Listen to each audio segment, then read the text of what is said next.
Everybody dies, don't they? Everybody come back, don't they?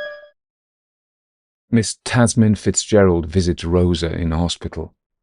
I walked through Vienna in the dusk and caught a cab from the Ring to the hospital. I could hardly speak German, so the driver and I sat quiet. I sensed his curiosity. There weren't many Englishwomen in Vienna these days. He wanted to speak, but couldn't. As we rolled through the unfamiliar streets, I thought how this whole city felt like a place where I couldn't say what I meant, even with Christian, especially with Christian. The words I wanted to speak seemed to belong to some other language I'd never learned. Once I'd realized that I was keen on him, I couldn't say a word, and now I knew that he still belonged to Louise, despite the fact she was thousands of miles away. If I had any sense, I'd put all this behind me. We were friends, though that word had felt like salt in a cut when he said it. I wondered to myself, even though I knew the answer, was friendship more important than infatuation? When I got there, the scene in the hospital was unchanged. Wilhelm sat with the chair pulled as close as possible to Rosa's bed, hunched over it, staring at her, muttering little endearments. I heard the hospital sounds around us. Through the walls, two nurses chatting and laughing, someone coughing further off, business-like footsteps going from somewhere to somewhere. Rosa still hadn't woken. I sat there with Wilhelm, not speaking, just hearing the clock tick and the rasp of her breathing. Wilhelm was concentrating so hard that the veins were raised on his temples. There was nothing relaxed about this silence. I felt he was in some communion with her, or rather with his memories of how she used to be. Every now and again he would turn to me and ask, "Do you think she looks any better?" At first I said, "It's hard to say." Then, "I'm not sure. Perhaps." Finally, it became painful for me to respond in words at all, so I just shook my head gently or shrugged to say I didn't know, time after time. Eventually, I could only shake my head gently or offer a helpless shrug, time after time. There was nothing I could do to comfort him. He was willing Rosa back to life through sheer force of devotion, as if his love alone could call her soul back from wherever it had wandered. The doctors had surely told him there was no hope, but still he kept his vigil, believing that faith might resurrect her from this bed when medicine could not. He sat back and ran his hand through his hair. He turned to me and gave a half-smile that faded on his lips as the gravity of his sorrow pulled him back to Rosa. "Meine Süße," he muttered, "meine Liebste," stroking her head. I put a hand on his shoulder, gently. At first he didn't notice it, and then suddenly startled, he spun round, staring at my hand on him like it was a spider. I spoke the words of betrayal and hated myself as I heard them. "Wilhelm, do you mind awfully if I go now?" At first he looked bereft, but then he nodded, and forcing some odd jollity into his voice, as if any of this was jolly, he said, "Of course you go. It was good of you to come." He smiled, perhaps glad of the opportunity to be grateful for me, glad to be distracted from the consuming anguish. I said, "Wilhelm, you must go home too, and get some rest. The doctors and nuns will look after Rosa until you come back." Of course I will. Don't worry about me."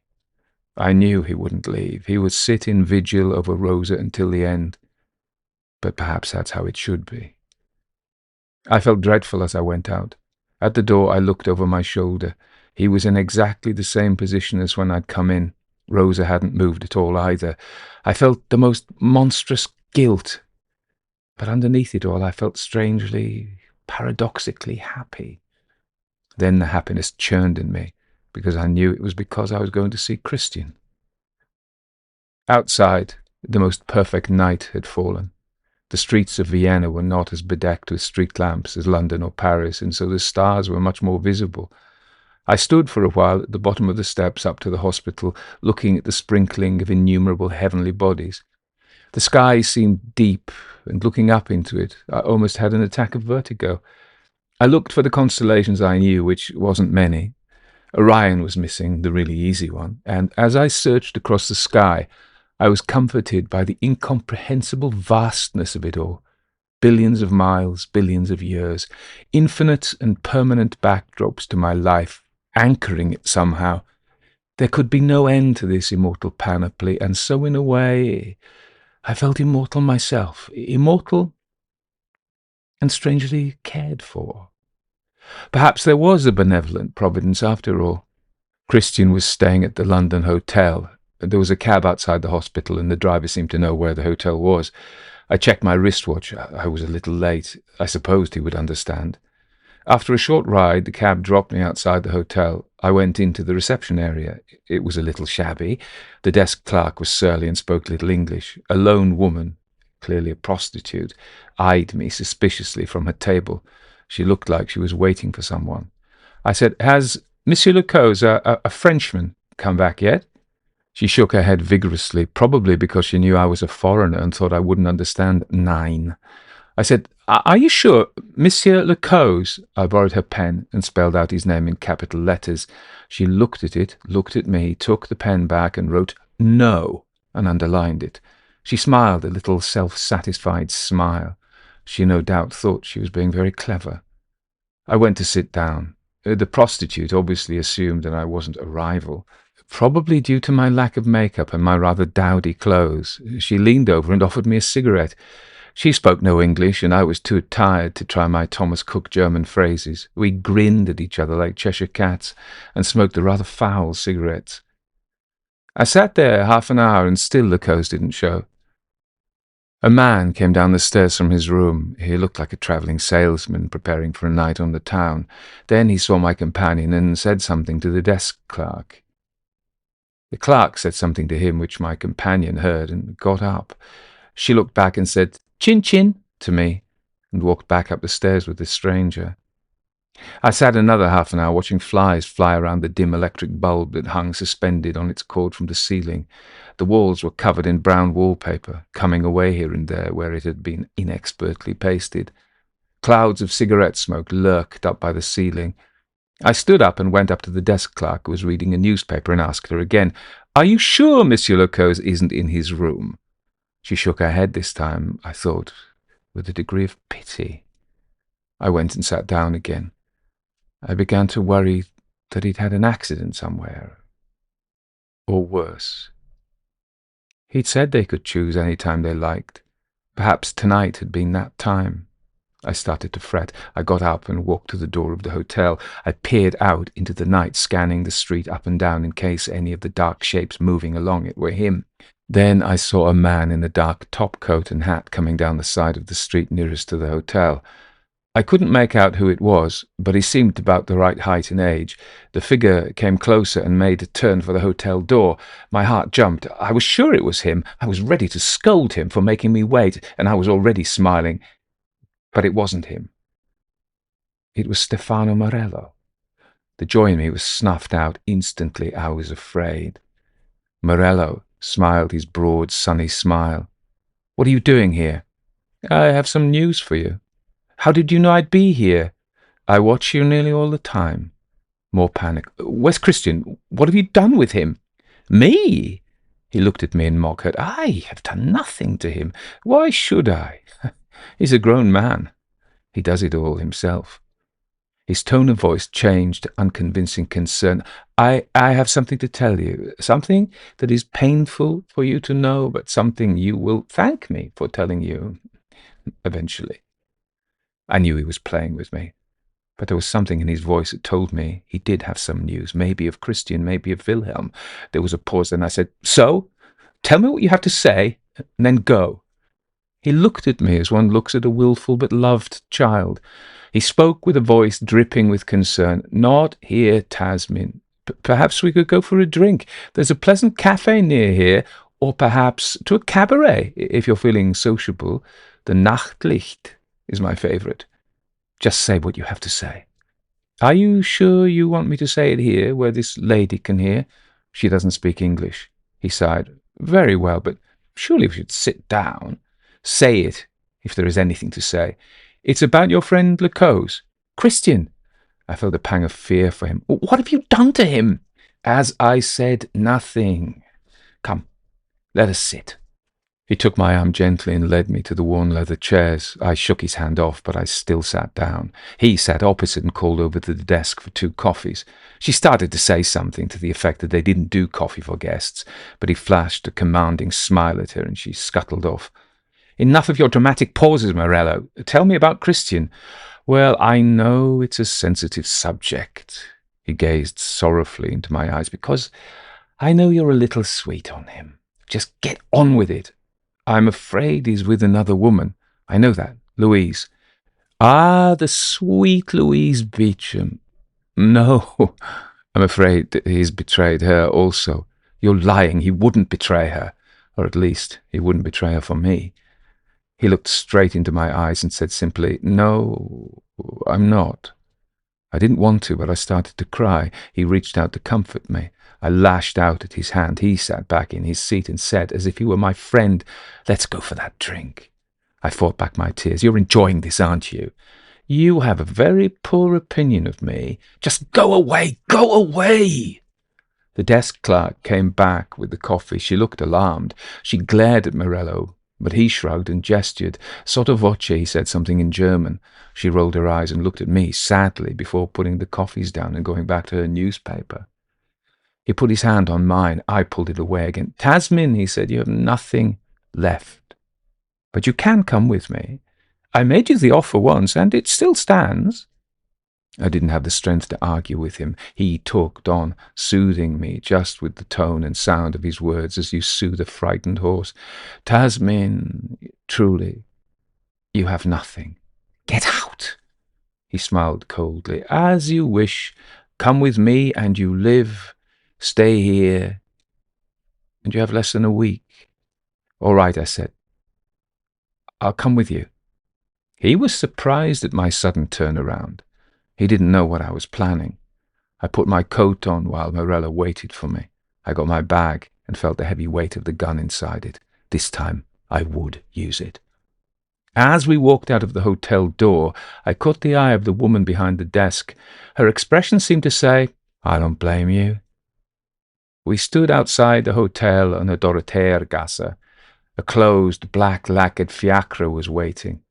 He clicked his fingers and the driver nodded. Graciously, Morello opened the door and I stepped up and got inside. After he had a word with the driver, who I imagined winked at him as one man of the world to another, Morello got up and sat opposite me. The inside was done out in leather and dark wood.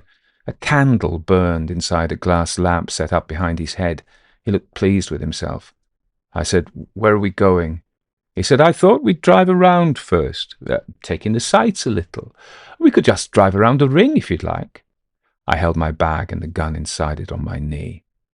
The fiacre moved off with a gentle swaying as the horses pulled us along the street. He was watching me all the time. He said, Well, I think you know why you've come. I nodded. I do. He said, I'm guessing it's been a long time. I said, You guessed correctly.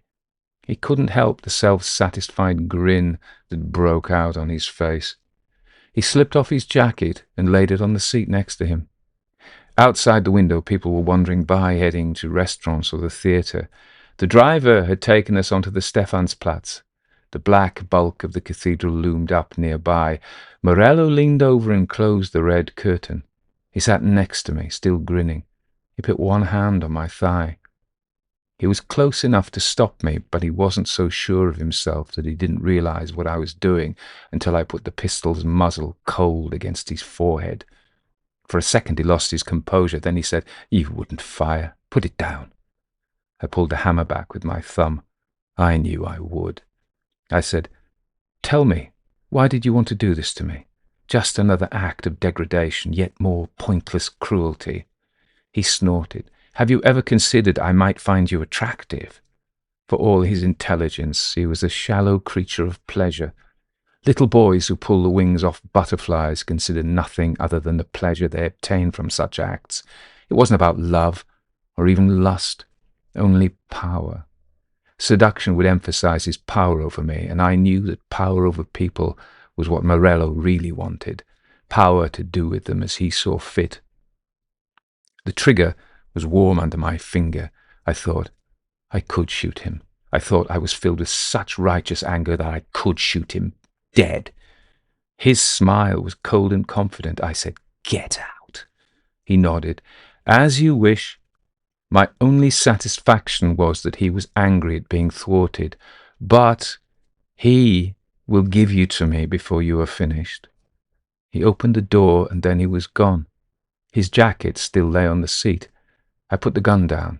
I had no fear that he would come back. His pride wouldn't let him do that. I searched his jacket pockets, and to my delight I found his wallet. There was some cash in it. It was also an Italian passport. It gave Morello's name and date and place of birth. He claimed to have been born in Venice. I threw the jacket and wallet out of the fiacre. Then, when we were on the Herrengasse, I got out. I paid the driver. What he thought of Morello getting out, I didn't know. I said in English, "By the way, do you know the gentleman who was in the carriage with me?" "Yes," he said, "I've picked him up before. Is he not your friend?" I shook my head. I took some more money out of my purse and gave it to him. "Where did you pick him up?" He grinned broadly. "Outside his house. He lives above a bookshop in Schreivogelgasse." Chapter 20. Godfried Engelmann kills a man. I followed the priest back to his church. I was pretty envious of him, you see. He had something I needed. He was real, and I had to steal his life from him so I could put it inside myself. He knew I was coming. He encouraged me. Of course, the dark man was telling me as well, but I don't always do what he says. But he scares me into obeying him because he's inside me. I don't know how he got in there. Maybe I invited him. I've never been bothered by the lady. She just sits in the corner and whispers about death, hiding in her cobwebs like a big spider. But I don't want to die unless I have to. And to tell you the truth, I'm working on something to beat them all. I don't find churches pretty. There are all sorts of people looking at you in a church. They're in the windows staring out or in the memorials that line the walls. Father Fleischmann was a good Catholic. He only drank water. He sat in front of me and gave me a cup of water and cut slices of bread from a loaf with a knife. When he had finished, he laid the bread and the knife on the wooden table. I had a pocket full of currants. I'm old enough to know better, but I still like to pretend to be that merchant from Smyrna. These are the pearls that were his eyes. If I pretend to be Mr. Eugenides, I'm safe. He's not really me, but no one suspects that he's drifting away down the drain pipe like I am, so I feel secure. Fleischmann was smiling, so I knew he was planning something. He let me eat my bread because he saw I was hungry. I don't eat the currants. They're my insurance. He smiled a wicked smile. The dark man was in him too, whittling away at his insides, but he didn't know it. I am frightened of the dark man. I wish they'd have more lights here than these candles. Even gas would be better, brighter, but Fleischmann likes the dark. He thinks there's nothing to be frightened of. He said, "My brother, you are lost. You have wandered far from the ways of the Lord and have listened to the words of the enemy." I knew what he meant. I started to shake and I wasn't putting it on. Of course I'd listen to the enemy. He's the only one that talks to me. I know the other one, the bright one. I can't say his name. My mouth won't make it. I'm superstitious. And if I upset him, then I'm lost. I think I've upset him, but I only see him through the haze. I reach out on cold grey mornings, but I never find him. If he wants to hurt me, then no one can protect me. You see what I mean? He's the boss. Even the dark man does what he says. Secretly, they're brothers. I said nothing to Fleischmann. I just smiled so he would think I was on his side. He nodded and watched me like a cat watches a mouse. There is only one way to life, through the death of our Lord. I jumped over the table and clapped my hands to his mouth. He was going to say his name. No! Of course, nothing frightened Fleischmann. He was working for him. But what if they were planning to trap me with magic? What if his name came out and like a lasso wrapped itself around my feet like a snake? But I don't want to think of that. What if he is the snake? Then he deceived Adam. Don't you see? And you know what that means? Fleischmann put his hand on mine and gently took it away from his mouth. He was too calm and collected. That proved it. He looked sad, and he stroked my head. My poor boy, my poor boy. Remember that when you feel alone, there is someone with you who cares for you. Of course there's someone with me. The bad one. I said, do you think he loves me? I wasn't just trying to be cunning. I hoped he would say yes. I'm certain of it. He would never abandon you.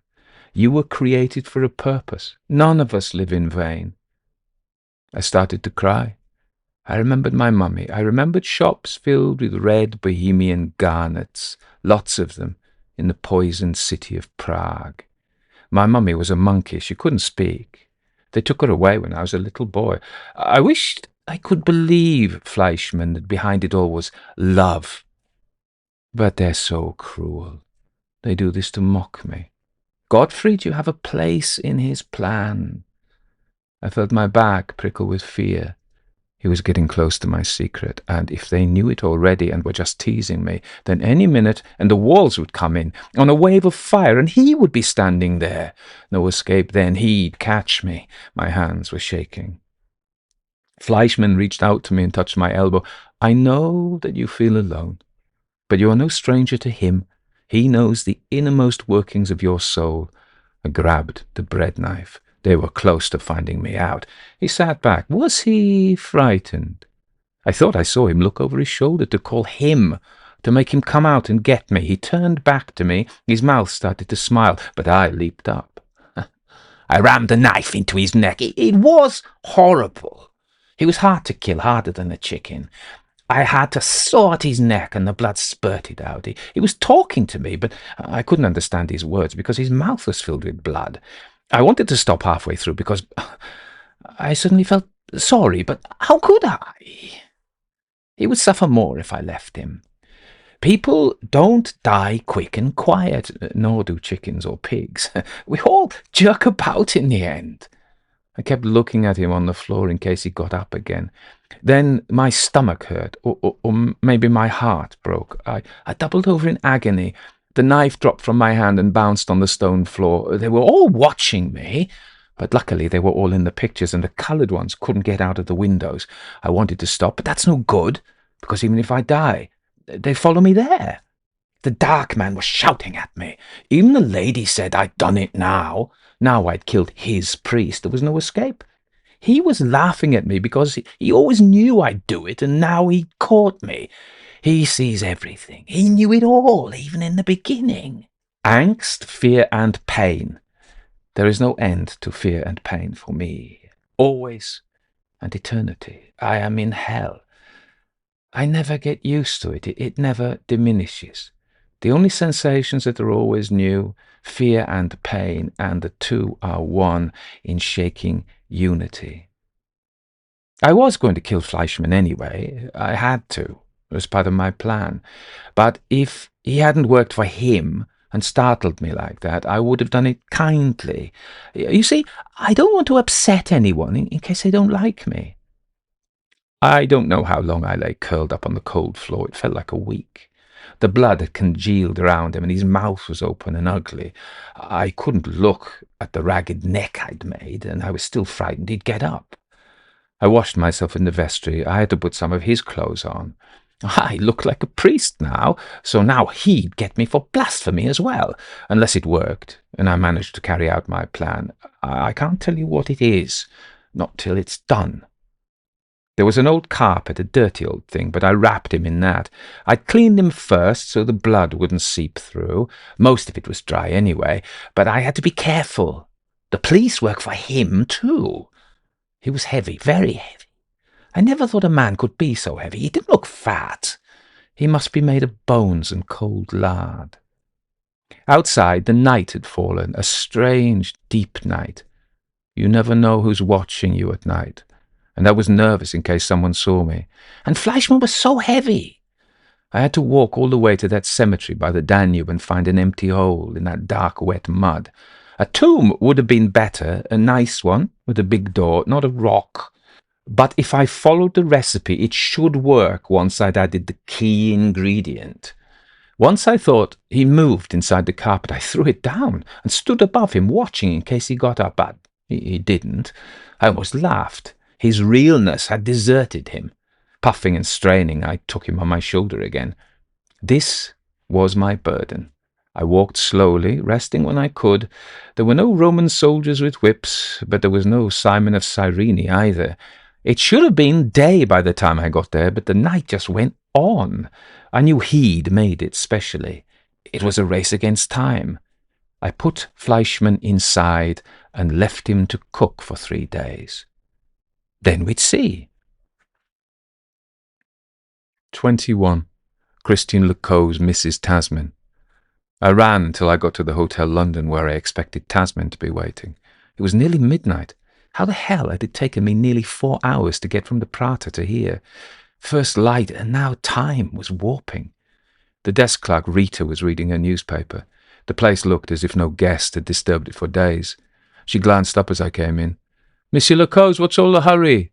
She gave me a big smile. Rita was always pleased to see me. I let my breathing slow down and took my hat off to smooth down my sweaty hair. "Rita, has anyone been in to see me? A woman?" She wagged her finger. "She waited a long time for you, you naughty boy." "How long ago did she leave?" "About 2 hours ago, just after 10. "But you missed your chance. She went with company." "What do you mean?" My tone was a little sharp, and I regretted it at once, but the damage was done. She sulked. "What do you think I mean? With another man, and someone with better manners than you." "What did he look like?" "Good looking. Could be Italian or Romanian or something Latin like that. Longish curly black hair with a small scar through his lip." It was Morello. I said, "Did she go of her own free will? Did she struggle?" Rita looked scornfully at me. "I know you fancy yourself, but not all of us women have to be dragged kicking and screaming away from you. You left her waiting over 3 hours. What do you expect?" Somehow Morello had got to her. Rita got bored with me and went back to her paper, and I turned and rushed out of the door. The cool air and the sky full of stars cleared my head a little. I was starting to cool down from my run, and my shirt felt clammy and cold against my skin. As I looked at it closely, Vienna didn't seem the same. The now familiar streets were transformed into the features of an alien world. I tried to clear my head. Whatever the reason she'd gone with him, she was in danger. I started to run again. After about 100 yards, I realized that I didn't know where I was going. I cursed myself. Stop, think. Where could she be? I had no idea. I didn't know where Morello would have taken her. The city was theirs. They could be anywhere. I found myself in the Kohlmarkt with its closed shops and strolling pedestrians intent on their recreation. What the hell was I going to do? I had to think. I lit a cigarette and took some long drags out of it. I didn't feel much better. There was no point going to find Oderberg. He would be with Rosa at the hospital. The last thing he needed was this extra worry. I had to sort this out myself. I was near the Café Herrenhof, where I'd been a couple of times with Oderberg and Tasmin. A drink might sort me out. Alcohol had always been a good friend to me. I stuck my head through the door into the clouds of smoke and chatter. This wasn't too far from the hotel. Maybe she'd come in here with Morello. I quickly scouted round the cafe for her, pushing my way past drunken Viennese in order to see into every corner. Writers, painters, musicians. I upset them all. Then, to my surprise, I saw Oderberg sitting at a table with a bottle of schnapps. The other seats were taken by a group of bright young things who were completely ignoring him. He'd taken a few hits of the schnapps. I pushed my way through the crowds. He was looking down into the half-empty glass. Of course, I thought that Rosa must have died. I crouched down in front of him. "Wilhelm, you okay?" He didn't respond, so I pulled over a chair that had been occupied by a young man who'd gone for a piss. His friends glared at me, so I glared back. I sat down in front of Wilhelm and put my hand on his shoulders. "Wilhelm, it's me, Christian." He looked up angrily. "I know who it is. Do you think I'm blind?" I didn't know what to say. I didn't want to presume she was dead. I'd have to pretend everything was normal until he told me otherwise. I said, "Have you seen Tasmin?" He didn't answer. I heard the waver in my voice. I think she's gone off with someone." I cleared my throat. The desk clerk, Rita, said she'd gone with a man. It had to be Morello. He shrugged and took another drink. I said, "We've got to find her." This time he responded. Shaking his head, he said, "He's seized her and taken her away." "Yes. Why didn't the clerk call the police?" "She didn't struggle. I don't know what to make of it." He laughed sardonically. "You sound like a jealous husband." I was beginning to lose my temper with him. "I thought you cared about her." His head slumped. "There's nothing we can do. All things move towards their end, and they're moved by forces far beyond our control." This time he looked sad. I was dying for a drink. "But she's maybe dead already. She went with Morello." His head was still down. "I want to help you, Christian, but I can't. Not now. I have to save all my strength for Rosa."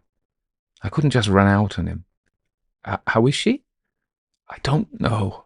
He began to cry, big, self-pitying, schnapps-filled tears. He said, "I couldn't bear to sit there any more. I had to come away. I can't bear not being able to help her." "But you'll go back. They lead us like lambs to the slaughter, taking us one by one. So we should sit here drinking plum schnapps and wait." He said, "You should save yourself and Tasmin. Leave Vienna. Run from them." "What about you?" "I must stay here. There is one thing I must do for Rosa." I said, "If we do leave Vienna, we will come back." He smiled. I know you will." He reached out and squeezed my arm. "You are a good friend, but I'm nearly at the end of my strength, mental, physical, and moral. The wickedness I have done is draining me." I said, "What wickedness? I've never seen you do anything wicked." "Sometimes it is the things you fail to do which are wicked. This is why I must not fail. For Rosa." Time was going on and I still hadn't found Tasmin. I stood. "I'll have to leave just now, but I promise I won't abandon you." I pushed my way past people to get out of the cafe door. As I rushed out, I almost bumped into Tasmin. She was grinning. I was amazed, shocked, relieved, and furious. She said, "Hold your horses, where are you going?" I narrowed my eyes, unsure what to think. I said, "I'm coming to look for you." "You went with Morello?" She began to laugh. "I certainly did. You were very late." I felt myself becoming angry. "Why are you laughing? You just went off with him. Are you crazy?" She put her hand to her mouth to stifle her laughter. I said, "What's so funny about that?" She reached into her bag and pulled out the gun I'd lent her. This was very useful. "What? Did you shoot him?" She shook her head. "No, it didn't come to that. I wanted to, but I didn't have the nerve. I just waved it under his nose. He soon got out of the carriage. As far as I know, he's outside the Stephansdom." I took the gun from her and put it back in the holster under my arm. "He tried to attack you. I think he thought he was doing me a favor." I hated to think how close she'd come to being raped. She said, "I don't like men who presume things about me. Come on, I'll buy you coffee." I said, "You were lucky." She stopped. "I'm not as vulnerable as you all seem to think." I sighed and shook my head. She was still fully pleased with herself. "Morello is from Venice." I shrugged. "So? Maybe his daddy was a gondolier. What difference does it make?" "You are slow, Christian. If his family is from Venice, then his sister may still be there." Realization slowly dawned on me. The sister who knows the word to kill Margaret. She screwed up her face. "I need to find his sister, so I can kill my own." Monstrous, isn't it? I said, "Margaret isn't alive, not anymore, and she'll kill you if you don't destroy her." She nodded. "You're right." I said, "Then we must go to Venice as soon as possible." "Perhaps," she said, "but that would mean leaving Wilhelm." I said, "For a while, but it'll also mean saving you." She said, "No guarantees, though. No promises."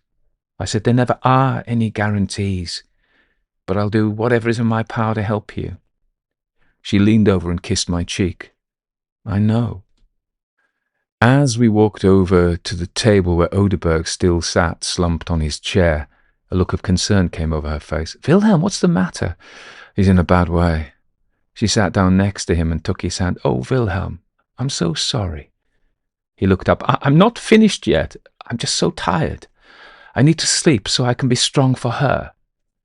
We made him leave his drink in the cafe behind. Then we saw him home. The house was in darkness. I said, "Will you be all right, or do you want us to come in?" He shook his head. "It's just Rosa. I'll go to the hospital as soon as I can tomorrow. All I can do is sit with her till she wakes up." I said, "Listen, Wilhelm, we need to leave Vienna for a while. I need to leave for Tasmin's sake. She started to speak. I don't want to leave, Wilhelm. A hand went to the mark on her neck. I interrupted. But we need to go to Italy, to Venice. For a second his eyes focused. I understand. You must save Tasmin. I will wait here with Rosa until you return.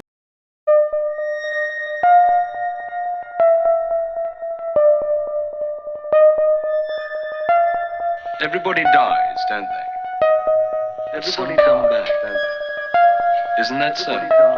You tried to get into the locked room today, didn't you? How do the dead come back, Mother? What's the secret?